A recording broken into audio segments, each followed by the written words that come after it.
Hey there, I'm Mike Matthews, and this is Muscle for Life. Thank you for joining me today to learn about body positivity, which sounds like a great thing, right? We should all strive to be positive about our body, regardless of where it is versus where we would like it to be. If we are eating well and exercising and making progress, we should be proud of that, and we should be respectful of our body and respectful of the process of what it takes to build the body we really want. And if we view our fitness through that lens rather than obsessing over what we see on the scale or in the mirror, we can avoid eating disorders or symptoms related to eating disorders. Maybe not a full-blown eating disorder, but half like eating disorder light. That's very common in the fitness space, for example. Body dysmorphia, that's very common, and other unwanted conditions.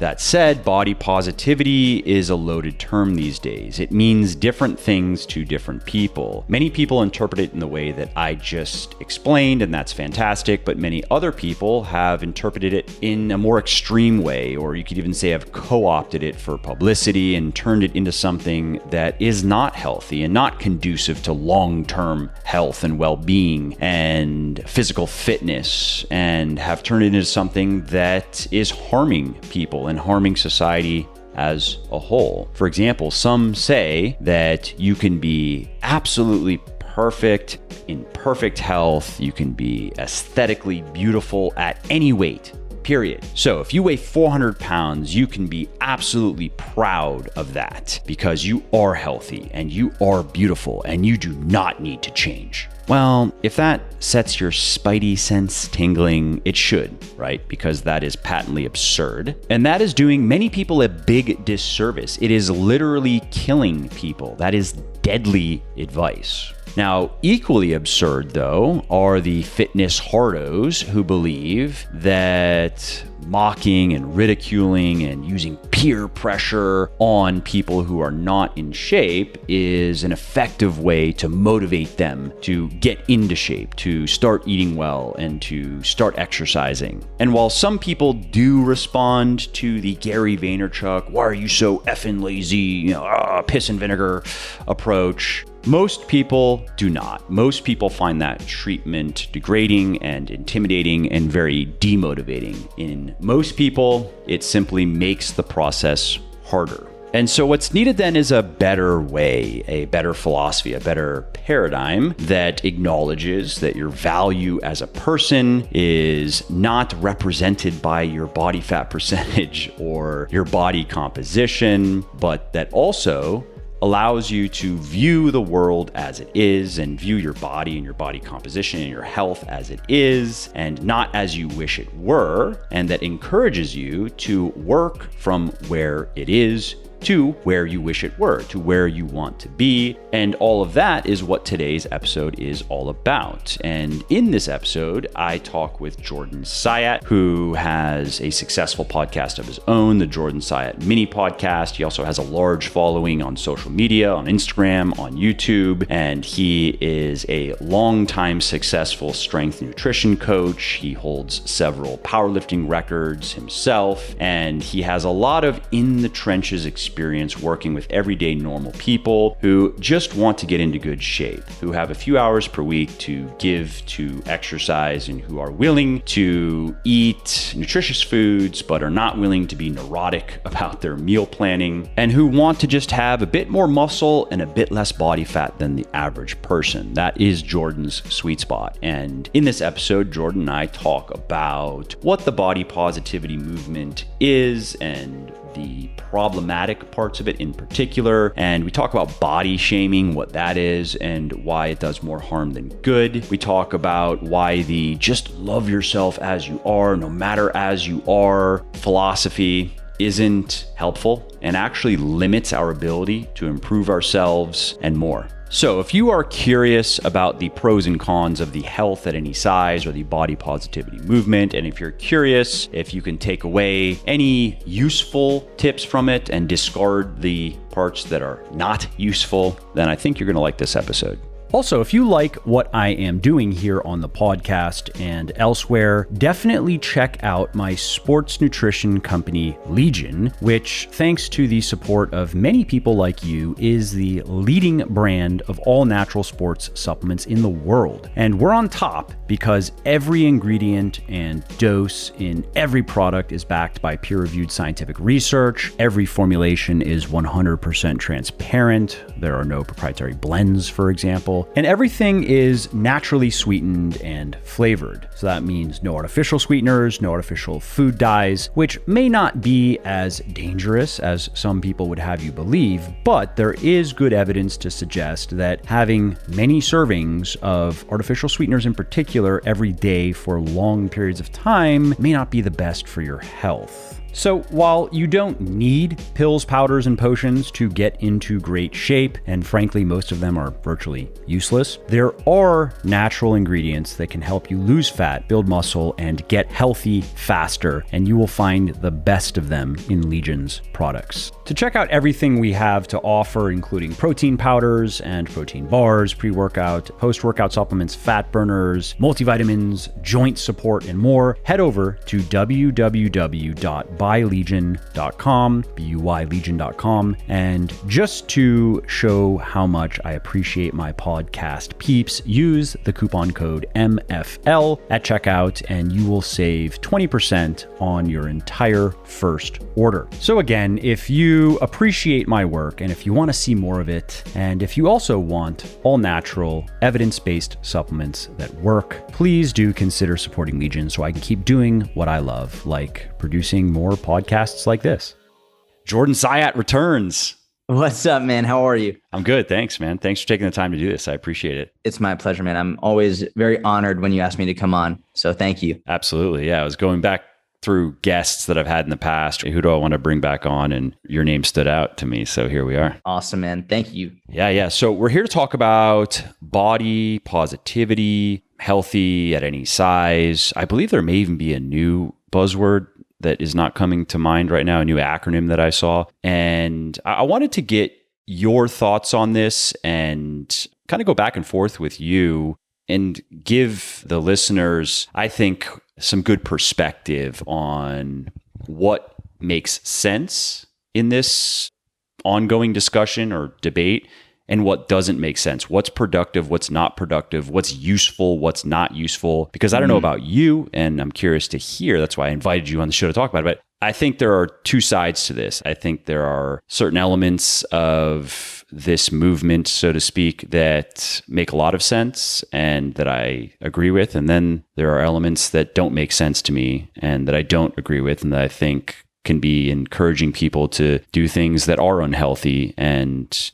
so we should probably start with, maybe if you want to just break down for people, what is this exactly? What is this concept, body positivity, healthy at any size, and any other similar phrasing that is tied up in this? You know, it's there's a lot of emotion around this topic. There's a lot of like heated debate. And I think, unfortunately, I'll start with this. The fitness industry runs on a pendulum of extremes, right? So, I mean, there's always like everything is either good or bad, right or wrong, healthy or unhealthy, fattening or fat burning. So like it's usually we hear the people who are on either end of the extreme, like the very vocal extremists, and a lot of the more moderate understanding that there's gray area is drowned out by the vocal minority. And that's marketing 101, right? Oh, absolutely. I mean, taking an extreme position gets attention. And if you're going to sell stuff, even if it's just selling your brand, you first have to get attention. So that's, yeah. And arguably I wouldn't say the best way to get attention, but the quickest way to get attention is to say something very extreme. So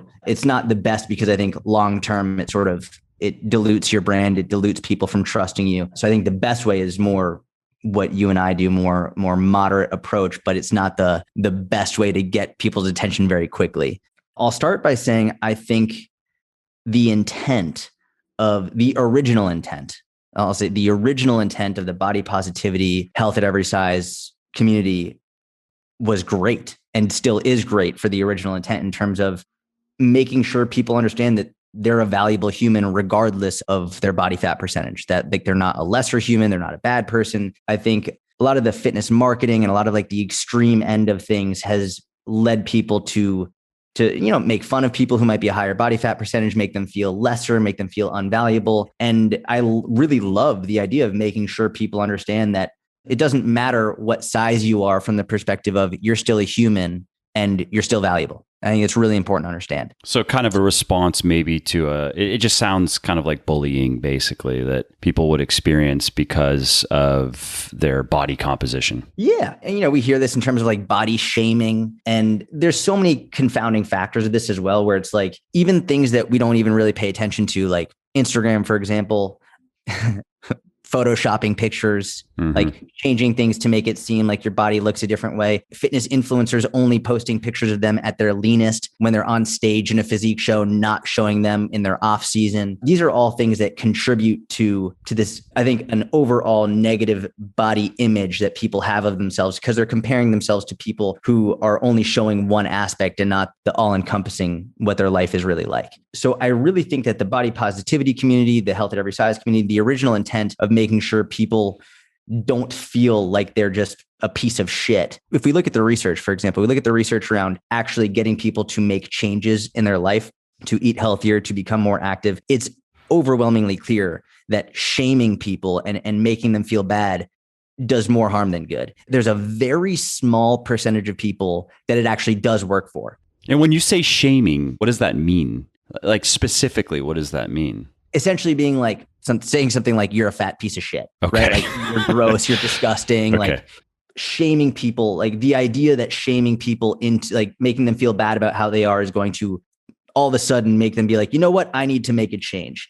I think that's a really old school mentality of using shame as a motivator. And again, outrageously small percentage of people actually do respond well to it, but the vast majority respond better to a more positive, more encouraging, essentially increasing their self-efficacy, increasing their belief in themselves, right? And if you look at research around behavior change and around what is a predictor of success, the better you can get someone to believe in themselves, the more likely they are to succeed. And that's not crazy. I think logically we all understand that. If someone doesn't believe in themselves, then why would they bother trying in the first place? If someone does believe in themselves, then they're actually more likely to do it and to keep trying even when things get tough. So I like the idea of stopping people from shaming other people, making them feel terrible about themselves. The issue is what the extremists have taken these communities to and these ideas, and they've become ideologues around really extremist points of view, coming to the resolution that some of them say things like your weight does not matter, like your body fat does not matter, that you can be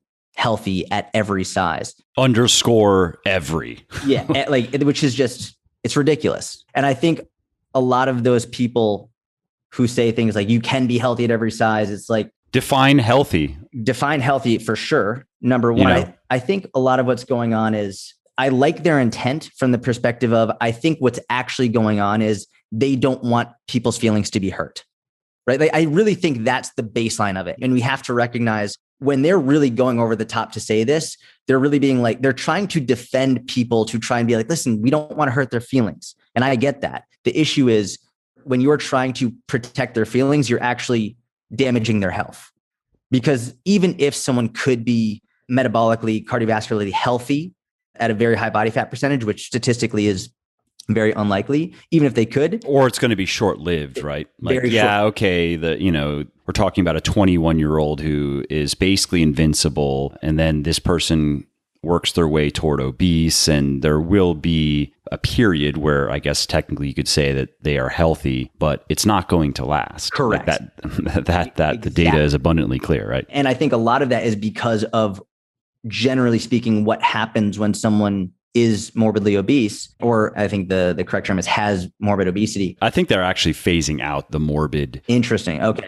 I believe the terminology is stage, 1, 2, 3. I'll search it while you're talking, but you're talking about like very, very overweight. Correct. And from a lifestyle perspective, I mean, what happens to a lot of these people is, I think this is one of the most overlooked points of it. People, their joints ache. It hurts. It's very difficult to get up when you have a significant amount of body fat that's holding you down. So then you're not moving, you're not exercising, your joints ache. And then you end up becoming more and more sedentary, which we know leads to so many negative health issues. So I think this becomes a major issue when we start saying like, well, I want to protect their feelings. Yes, people's feelings do matter, but we have to be able to tell people the truth, and we have to be able to get people to exercise and to live a healthy lifestyle. There's a middle ground here. It's not like either shaming them or protecting their feelings. It's like we can make sure their feelings are taken into account and make sure we're not shaming them while still encouraging them to lose body fat, eat more healthy, exercise on a regular basis. And this is that middle ground that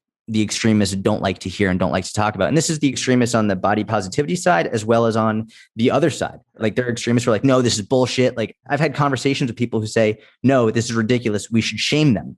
And obviously like, that's ridiculous. If you take a logical scientific approach to it, we know that doesn't work. So this is where good coaching comes in and understanding, cool. So we have someone who doesn't believe in their ability to succeed. We have someone who struggled with food their whole life, someone who isn't exercising and is significantly overweight. How do we actually get that person to adopt a healthier lifestyle? Well, it's not going to be through shaming them, but it's also not going to be lying to them in order to protect their feelings. Correct. Yeah. And both of us, the majority of our work is just trying to educate people and teach them how their metabolism works and how body composition works and how to improve body composition and how to do it in a way that is mostly pleasant. Of course, restricting calories is never always pleasant, but you can do it in a way that is, where you're not dealing with too much in the way of hunger or cravings, and it's very doable. And you can find a training regimen that isn't too grueling and that you can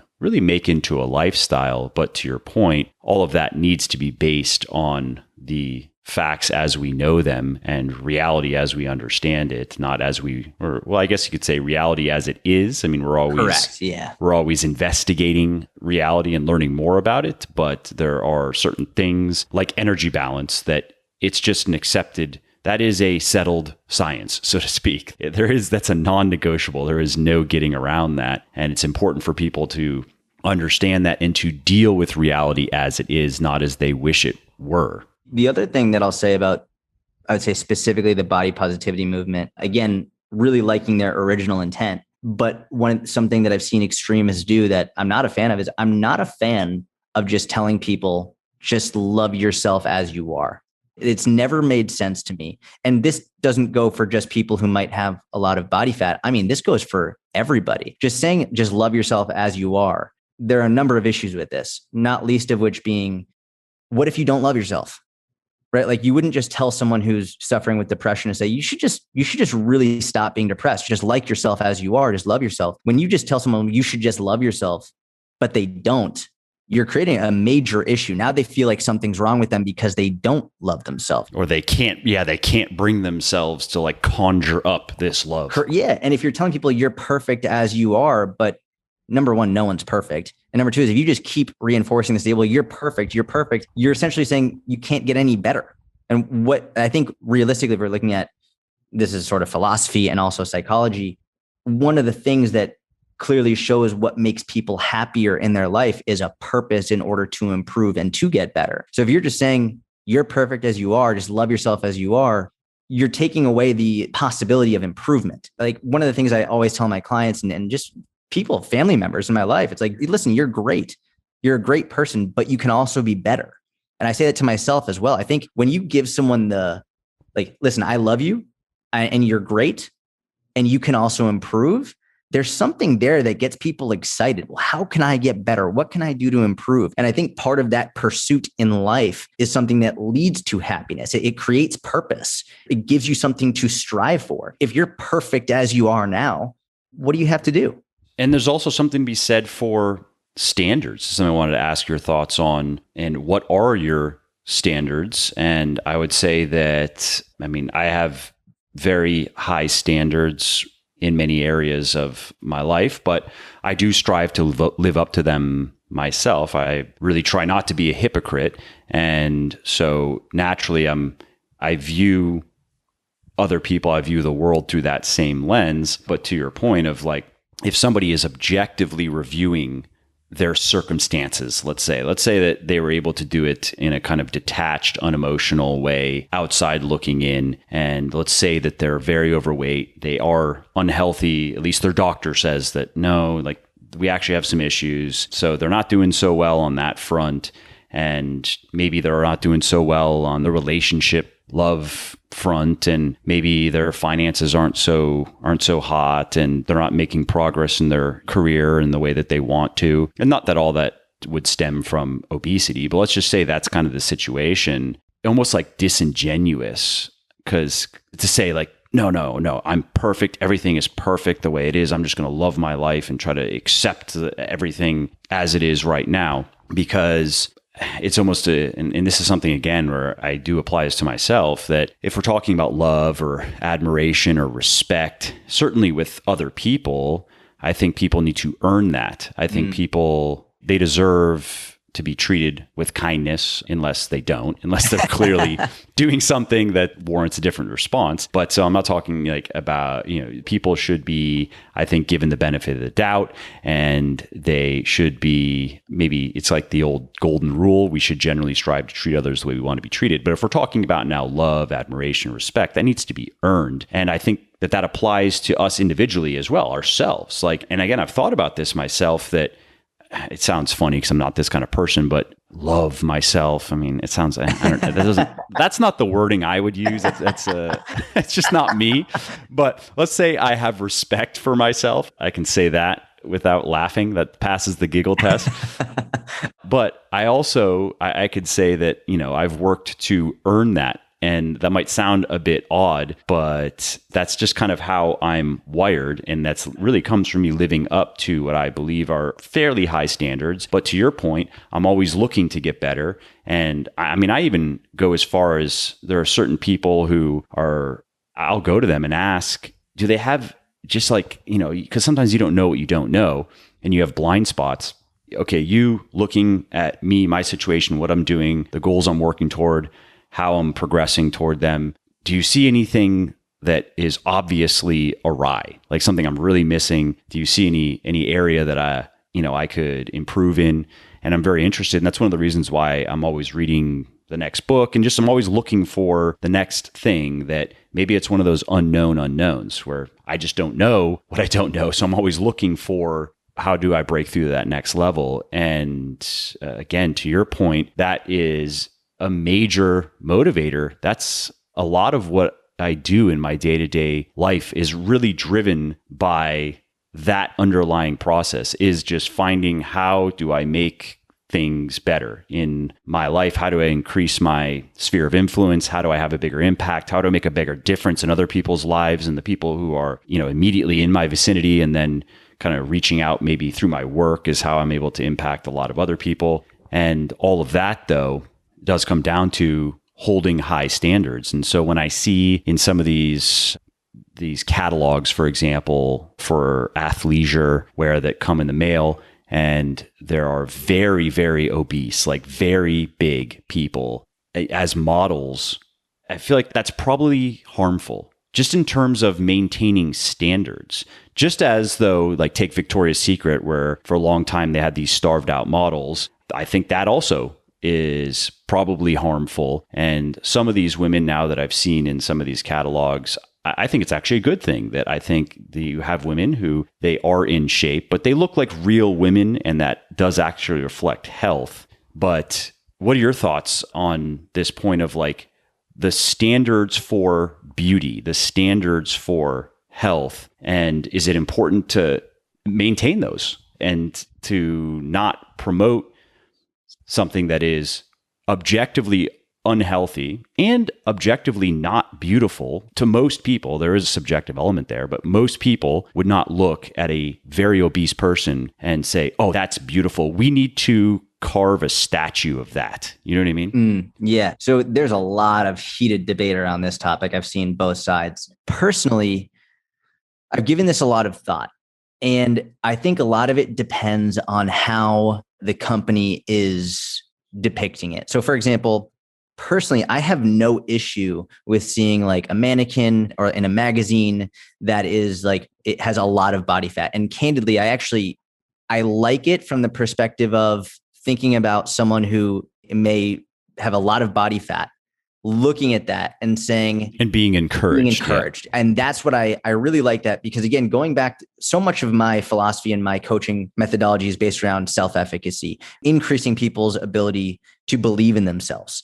And I think a lot of people who might not have gotten started yet with fitness, they look at the models, they look at the mannequins, they look at everything. In their mind, they're like, I'm never going to look like that. And even someone who might be more realistic, it's hard for them to imagine them ever getting to that point. And it's even hard for them to imagine just getting into exercise clothes, period, just getting into the gym, period, never mind losing 100 pounds. So I really do like the idea of putting people and showing people who are a significantly higher body fat percentage, or have a significantly higher body fat percentage in those clothes, because I do think that it will get some people who have been self-conscious who haven't been motivated to say, like, you know what, like that person's on the cover of that magazine doing it. And that person is also exercising. That person is sweating. Like that person is working. They're working to be better. Sort of like the same thing when I see someone in the gym who has a very high body fat percentage. Like I know a lot of people, they would make fun of that person. I'm like, fuck yeah, let's go. Like, I love seeing you in here. For me, it's the same thing. And I think, unfortunately, there hasn't been that like, hey, we're going to take someone who has a high body fat percentage and put them on the front of a magazine. Now, if that magazine has just that person there in that clothing and is saying like, this is healthy, that's a different issue. And if they're perpetuating saying like your body fat level doesn't matter, well, now we have a separate issue.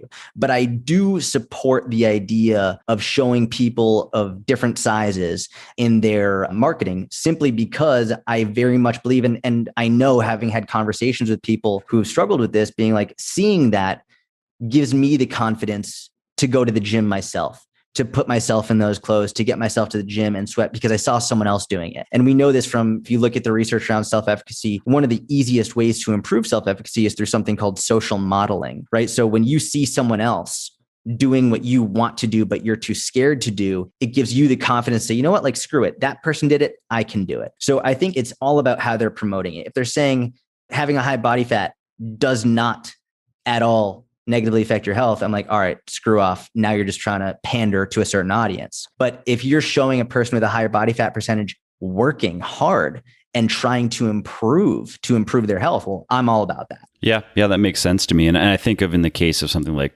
Victoria's Secret, where they're just selling sex appeal, that, again, I understand for a long time they were showing women that some of them were very attractive. Some of them, even for my taste, were a bit skinny. They looked like almost malnourished, because they probably were. And there were some extreme kind of regimens these girls would go through to look that way. So I understand that is also, I don't think, if we look at standards of beauty, and especially with probably younger girls who grow up thinking that that's how you have to look, and then because they don't look like that naturally, and living healthily, being active, eating well, they're not on the other end of the spectrum. They're not very overweight, but then they feel like they are inadequate, similar to what you had mentioned on Instagram, or if you go scrolling around, and what you don't understand is that half of the pictures are photoshopped, and in the case of men, a lot of the guys are on drugs. And if we're talking about guys comparing themselves, but even in the case of women, where they're probably more impacted by that kind of stuff, just because there definitely is more pressure. And it could be a social thing. It may even be a biological thing, but there's certainly more pressure for women to be beautiful, I guess you could say. But then if you fast forward to now, where it's showing very different types of, where Victoria's Secret is showing very different types of bodies. Again, I don't see that as a bad thing at all. But if 10 years from now, if 80% of the models are obese, and so now if you're talking about pendulums swinging hard, right? So if the pendulum, again, what the standards, what should we aspire to, if that goes from this kind of extreme, very skinny, all the way to, well, anything and everything is beautiful, and the standards have now loosened to the point where it's almost as if there is no more standard anymore. You can just look however you want, and you can tell yourself you're beautiful and you are beautiful. That to me, though, smacks kind of the self-love thing, where it's like, is that really going to work? I don't think so. I think, again, like, we are biologically programmed to find certain aspects of the body and certain looks attractive. And no matter how we may try to do mental gymnastics to change that, it's just not going to work. It's probably easier to just be in good shape and take care of your body and just naturally be able to think, maybe not beautiful, again, that's not the word I would use, but for myself, but to go, hey, I take care of myself and I don't look bad. There we go. Like that's enough for me personally. You know what I mean? I completely understand what you're saying. I think for me, I've never been good at like the marketing, advertising side. Like I've been coaching since I was 14. Like it's just my default thought process is, how do I get more people to take care of their body, to feel comfortable enough to go into the gym, to feel confident enough to actually like start working out, whether it's at home, wherever it is. And so what I am happy to see is that I've noticed people who otherwise might not have felt confident enough to start working out have now begun the journey of getting healthier because they feel more comfortable to work out, to put these workout clothes on because of that. Yeah. No. And that totally makes sense to me. And I think that's great. And I guess what we can hope for is that you had mentioned that the original intentions are along these lines, and the original purpose was to create that result. And it certainly is. Hopefully, though, the movement and the messaging doesn't get co-opted by the radicals Correct. on the fringe Correct. who are very vocal, and it's the silent majority cliche, right? So when you have a minority, but if they make a lot of noise, they can make themselves appear to be more formidable and more numerous than they actually are. And a lot of people who are in the middle, who are not worked up about it, they just don't realize how many people there are like them who are thinking, something's off about this, but who am I to speak up? But you have a lot of people though that don't realize that collectively they could squash the unproductive screeching and kind of stick to the good kernel of actual useful information and really push that forward. Yeah, absolutely. If you like what I'm doing here on the podcast and elsewhere, definitely check out my sports nutrition company, Legion, which, thanks to the support of many people like you, is the leading brand of all natural sports supplements in the world. So if you were king, where would you like to see this movement go? And like, if you were in charge of the messaging of it, are there any like obvious, just in your experience, having worked with many people who were maybe positively or negatively impacted by maybe some of the more extreme stuff, what do you think in terms of how this might be able to be, how can we magnify the good and maybe suppress the bad? That's a really good question. And the first thought that came to my mind were an influx of messages that I've received probably over the last 18 to 24 months from people who they really got sucked into the extremist end of the health at every size and body positivity movement, who messaged me. They said things to the effect of, and I'll never forget this.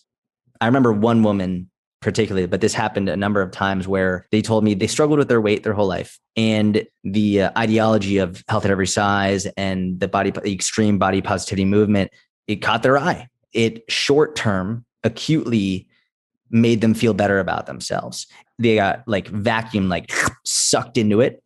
And this one woman specifically told me that she gained more weight than she ever had because everyone in the community was just saying, you're great, you're awesome as you are, like eat what you want, however much you want. And she was like, great, like I have a community of people who are telling me this, and that's fine. And so she kept doing it. She gained more weight. She got to the heaviest she'd ever been. She was going to the doctor, like her blood pressure was through the roof. Her joints were aching. Like she was the unhealthiest she'd ever been. And finally she came back and she messaged me. She was like, I really got sucked into that community, and oh my God, it ruined me. By the time she messaged me, she had lost about 20 pounds. She was back on track. She was feeling great. But that message, that one message, but the collective messages really reinforced in me sort of what I said earlier around the idea of when you have something to strive for and something to improve, that will lead to more happiness. That will lead to better health outcomes physically, mentally, emotionally. And I really do think that, again, the intent of those communities is good to make people feel loved and to help, you don't want people's feelings hurt. But unfortunately, I think when you take it to the extreme of trying to protect people's feelings at the expense of the truth, you end up doing more harm than good. And I would love to see a more middle ground approach. Like I would love to see communities in which, I think of it like this, in terms of a relationship, the people who I know who have the best relationships, and I'm speaking about romantic relationships right now, the people who I know have the best relationships are always saying their partner makes them better and their partner makes them want to be better. And I see this with romantic relationships. I see this with friendships. For example, for me, with my fiance, for sure, jujitsu, my community in jujitsu, like everyone I train with, like they make me want to be better. And what I see in a lot of these communities, the extremist communities around health at every size and body positivity, is it's really just encouraging you're great as you are, do whatever you want, and you'll be fine, which is a very harmful message. So I would like to see more of a trend towards, listen, like we're all valuable. There's no need to shame anybody. There's no need to guilt anybody. There's no need to try to hurt anybody's feelings. But if we're really going to be, as each individual and as the collective community, be better, we have to figure out a way to tell the truth, to be honest with people, to help them become a better version of themselves so that they feel confident enough in themselves to take the right action. And the right action isn't starving yourself. The right action isn't working out 12 times a week. The right action isn't taking unhealthy measures in the other direction. The right action is taking healthy steps to literally taking more steps every day, becoming more active, including more fruits and vegetables, staying hydrated, not giving in to every whim and every desire just because you're perfect as you are, because you're great, but you can always be better. And I would love to see that message spread more. Yeah, I love that. And it makes me think of something in a book called The Magic of Thinking Big by Schwartz, I believe David Schwartz. And I'm not big on self-help books, self-development, because I have read a lot of them in the past. And then I got to a point where I was just seeing the same ideas rehashed. And so that isn't even in my read. I read like on a genre rotation that I kind of move through. And so it's not in there. I have like a be smarter / better genre, but usually it's not a self-help book per se. Mm-hmm. But this is one that I actually really did like and I often recommend. And in it, the author shares a little anecdote. He probably made them all up, which is fine. But he shares a little anecdote of somebody basically talking about how at the time they weren't making money and they lived in like a cheap apartment and, eating cheap food, but they didn't view themselves strictly as they were at that time. Because if they only looked at themselves as, broke and barely able to, just living on subsistence income, kind of barely able to keep the wolf from the door, that they would be very discouraged. They would, if they really just objectively looked at themselves, they would see a nobody and they would be a nobody forever kind of thing. Instead, though, what they decided to do is to look at themselves as the person they were going to be, as the person that they were working to become. And I believe this was like in the business kind of context. So, they saw themselves as an executive and they were going to be living in a nice house and they were going to be able to take care of their family. And so I just think of that in the context of fitness. So if somebody's in a bad place now and they're with their health and their fitness, they don't have to just view themselves as they are now. And to this point that you've been making of we can change, we can make progress. And that's really where happiness comes from, right? Is I think most of it just comes from making meaningful progress towards significant goals that are tied to meaningful purposes, but being able to envision, okay, here's the person that I can be, here's the person that I can become, and then working toward that. That's always been useful for me, at least. There's no question. And there's a tremendous amount of research showing that when you feel like you have a purpose, you're happier. And this transfers to the workplace as well. One of arguably the greatest determinant of happiness in the workplace is feeling like your job has purpose and also being able to see the purpose, like the end result of your job, right? So if we look at people in the workplace who, generally speaking, their job is like plugging in data, right? They plug in data to a spreadsheet. A lot of the time, these people will have a low level of happiness in the workplace because maybe they work in a really big company and they don't see the effect that their job has on the company as a whole or the people that they're working with, the clients they're working with. Whereas the highest levels of workplace happiness always come from people who see the direct result of their work on the people that they're helping. And we see this out of the workplace as well. We see this with people in life. The happiest people, oftentimes it has little to do with how much money you make, has little to do with a lot of like these superficial things, and much more to do with your purpose in life and your striving to improve in some way. So some people do derive happiness from improving in terms of their career, how much money they're making. Other people, the effect that their career is having on the people they're working with. We see this with religion, trying to become better with whatever your religion is, trying to be more, to live a better life, a more purposeful life. We see this in every aspect of the world. And I think by taking that away from people with the intent to not hurt their feelings, we end up oftentimes taking away their not ability, but we take away a reason to strive to be better. And when you take that away, you unknowingly take away a lot of potential happiness and purpose that they could have. And if they are operating in that way in regards to their health and fitness, it is inevitably going to spill over into other areas of their life. Absolutely. There's just no way that if I think of the person you had spoken about or reached out to you about how unproductive it was to buy fully into the radical health at every size people, then again, if somebody is caught up in that, just because of how close our physical health is to our identity. And I think that'd be another discussion, but I think it's healthy and productive to not over-identify you with just your body. And it's certainly not the shape of your body, but the proximity is what it is, right? So if somebody with something as intimate as that has latched on to this philosophy that, yes, it's stagnant, but maybe almost even apathetic, like kind of there's nothing that really can be done. This is just the way I am, so I'm just going to accept it kind of thing. Then it's going to be hard for that person to take the exact opposite mindset in their work, for example, or their relationships or their social obligations or anything else, I would think. Absolutely. I mean, we see this all the time in people who maybe they're not happy with how their body looks. Maybe that they have a very high body fat percentage. And a lot of times, I have people in my family who are like this, and close friends who are like, well, I'm not going to start dating yet. I'm going to wait until I lose weight to start dating, to go on a dating app. And it's because they don't feel confident enough in how they are now in order to begin that process, which it delays their ability, or it delays the opportunity for them to meet someone else who could help them get better. I think it's stemming from them not feeling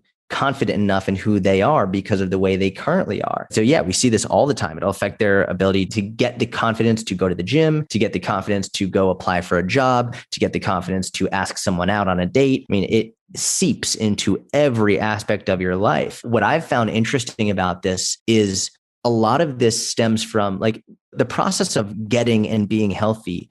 It's difficult, and it requires a lot of discipline. It requires a great deal of doing things when you don't want to do them. And what that really boils down to, when you think about it, is making a promise to yourself and keeping that promise. And this is one of the things that I find very interesting is when you make it a habit to keep a promise that you made to yourself, whether it's exercising regularly, hitting your calories regularly, whatever it is, when you make a promise and keep that promise, you become more confident in yourself. And that seeps into other aspects of your life in which you take more chances, more difficult chances. You take greater risks because you are becoming more confident. But when you make a promise to yourself, maybe you want to exercise more, eat better, whatever it is, and you break that promise, well, now you don't believe in yourself because you've broken promises to yourself. And if you think that doesn't seep into other aspects of your life, you're out of your mind. That's a rational response. If it were somebody else, it would be irrational for you to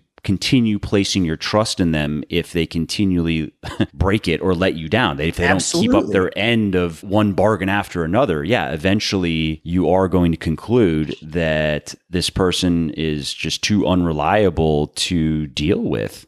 And so if that person is you, then that's a tough place to be in. But I would think that, again, that's actually it's a rational response. And so the question is, how do you resolve it? Do you resolve it by trying to think the right thoughts No. You resolve it through action, Exactly. right? You resolve it through actually keeping promises, like you're saying. Even if we just start small, I mean, even if we're talking about diet, if it's maybe just eating a bit less non-nutritious calories, maybe making a little swap for some vegetables, like that's it. And if it's exercise, if it's just maybe a 20-minute walk once a day, like that's the promise that I can keep. Kind of the mini habits approach, that is how you build that bridge across the chasm that is, like you said, is claiming a lot of it actually unfortunately is claiming a lot of lives, but in a very literal sense, but it's claiming a lot of, I guess, lived experience. You could say, like, people are not living nearly as well as they could otherwise. Yeah. And in terms of those habits, you're saying starting small, it's so important.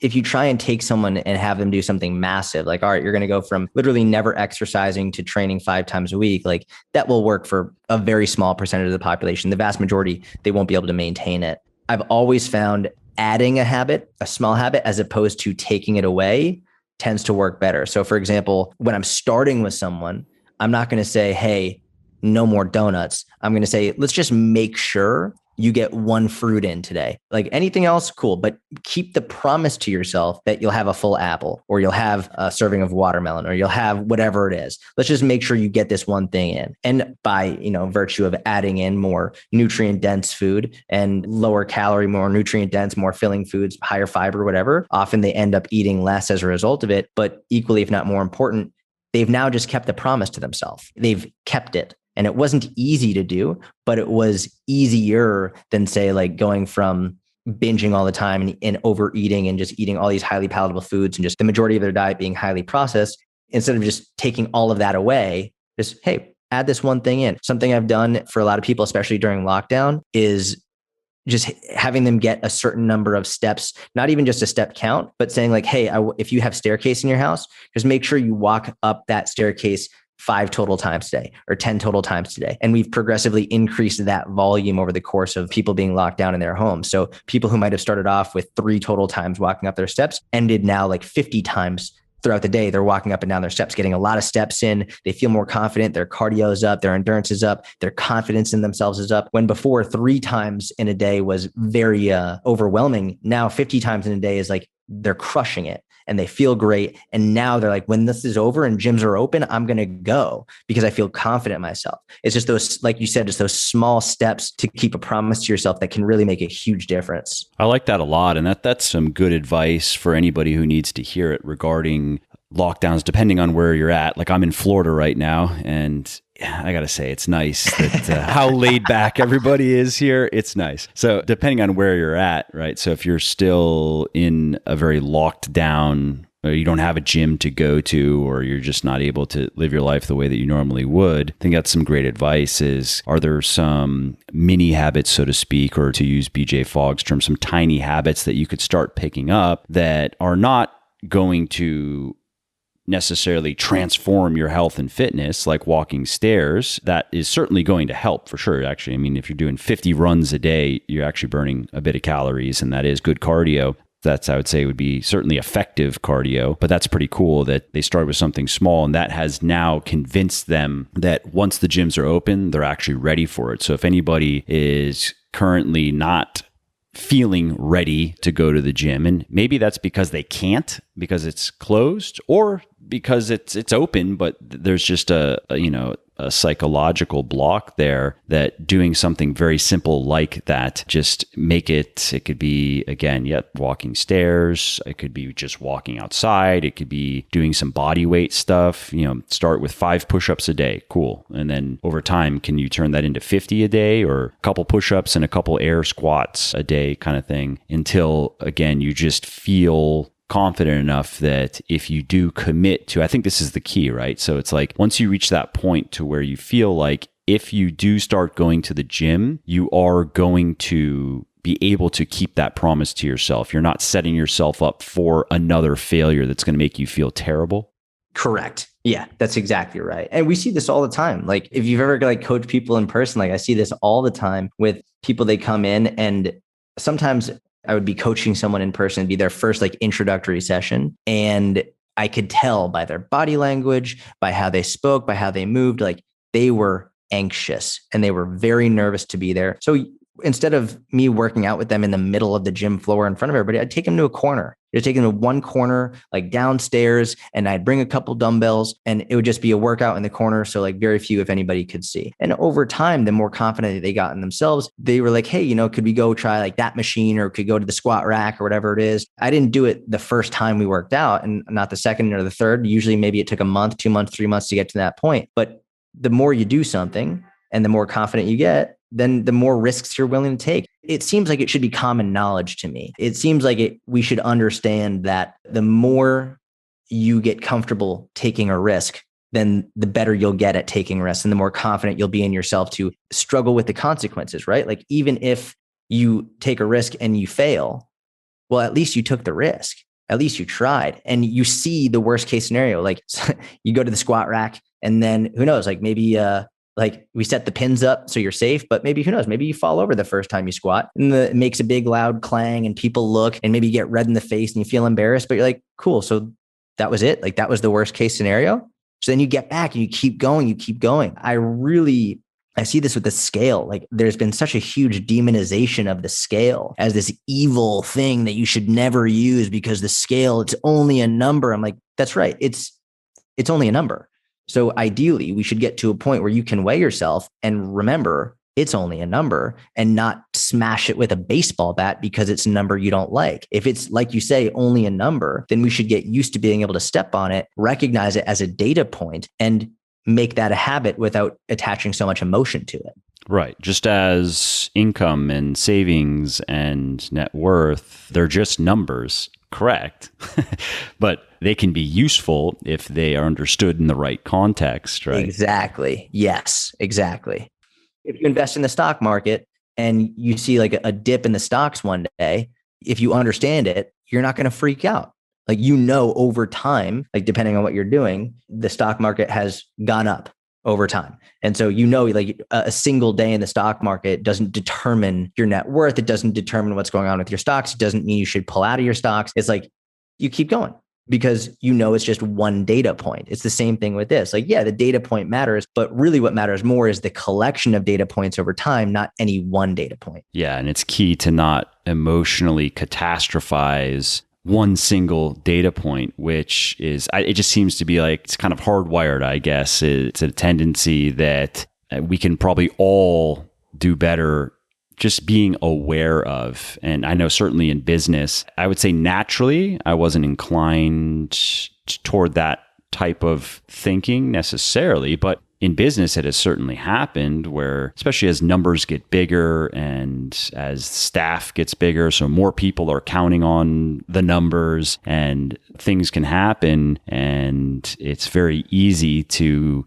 immediately envision this worst case scenario and get lost in like how bad it could be. But I believe actually, this might have been in Thinking Fast and Slow. I don't remember which book, but a kind of pop psychology book that I read where basically people, and this is all of us, we tend to overestimate the chances of certain bad things happening. Like the chances are actually very small, but we humans tend to, if we don't really look at it objectively, we'll tend to take those small chances of something going wrong and blow them up into, thinking that there's a 70% chance when it's like actually a 2% chance.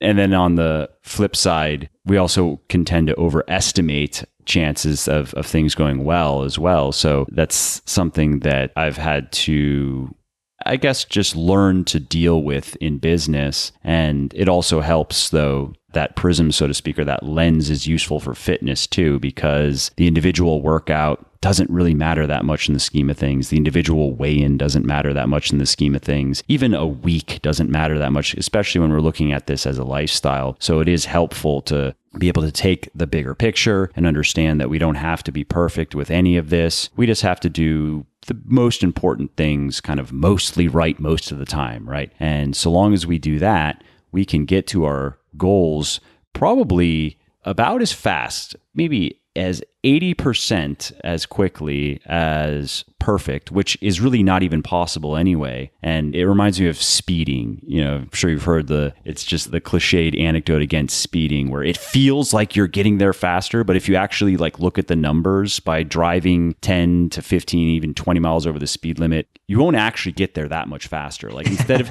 instead of 30 minutes, it's 35 or maybe 40 minutes, but there's just that emotional response to going faster. That type of response, that type of emotional response, I think I see that in fitness. I see that in finance, for example, of people wanting to do extreme things or overreacting to temporary negative things, that when a more productive response would be to try to maintain perspective. Yeah, I agree. And sort of going back to what you were saying a few minutes ago, one of my favorite quotes is to the effect of, most people radically overestimate what they can accomplish in 1 year and dramatically underestimate what they can accomplish in 7. And I've heard I'm sure you have heard this as well. The most overnight successes take 7 to 10 years. You just don't hear about them until they've put in enough work, where all of a sudden you hear about them and you think it was an overnight success, but really they've been grinding for the last decade. And I see that this is one of the major reasons I see people failing with their fitness, is because, we'll say on January 1, they make a resolution that they're going to lose, they're going to lose 50 pounds in the next year, and they're going to do all of this stuff. And then by February 1,